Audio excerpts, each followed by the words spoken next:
We're not oblivious to it, we know it.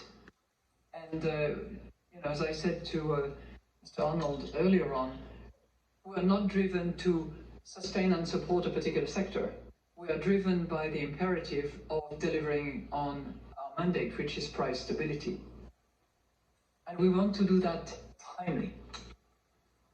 Thank you. And the next question goes to Esha Nelson of the New York Times. Esha, please. Good afternoon. I'm Esha Nelson from the New York Times. Can I ask for your assessment on the pace and the strength of the transmission of monetary policy? You noted the fastest contraction in household loans. Do you feel that monetary policy is transmitting as quickly as you would like, too quickly, too strongly, or slow enough? And then in the past, you've talked a lot about the ability for wages to keep rising as long as companies absorb those labour costs in their profits. Are you starting to see that be possible, or is there a risk of either kind of wages diminishing or profits returning to where they were? Well, thank you so much for the two questions. On the transmission channel, there is evidence that the current hiking cycle is transmitting to financing conditions faster than previous ones.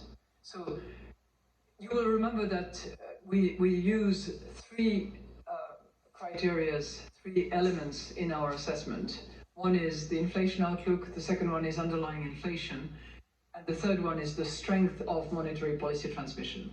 On the third one, I think we all shared the same view in the room earlier today, that this channel of transmission is strong and stronger than we have seen in previous cycles. So when you look at how fast it transmits to various rates, whether it's overnight or whether it is longer term, it's extremely rapid.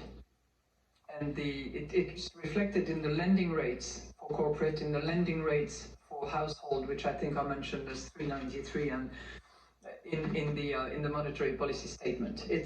There is a transmission, and it is having a constraining impact that is visible when you look at M3, when you look at the volume of loans, when you look at the interest rate. So it's really clearly the fact that transmission is effective, and more so than in the past. Your second question. So one of the bright spots that we have in terms of activity in the euro area is the labour market. The labour market is still going strongly. The employees' wages is growing. The employee remuneration is still increasing at 5.5%, and the participation has increased by 0.2%.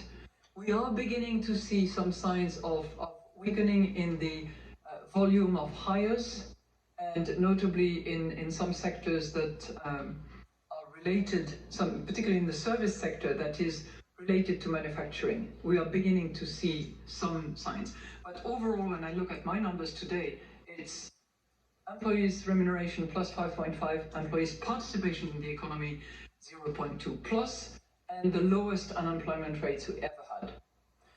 So, and we're looking very, very carefully at that, because it's having a serious impact on inflation, particularly inflation in the service sector, which is typically much more labor intensive. Now, what are we seeing in terms of profit? When we look at profit unit cost and its growth, it is still growing. But that growth is, for the first time, having an inflection downwards. So that would comfort the assumption that we have made throughout. We made that at the June projection. We are making it yet again. It comforts the projection that gradually profit will squeeze in order to allow for the wage increases. We're beginning to see it. This is the first time. So we want to be confident that is a lasting component. It should normally be so, because as demand is dampened, it should normally be the reaction in the corporate world. Thank you. Thank you. I think I saw Chiara De Felice of ANSA asking for the floor, right? Or did I not?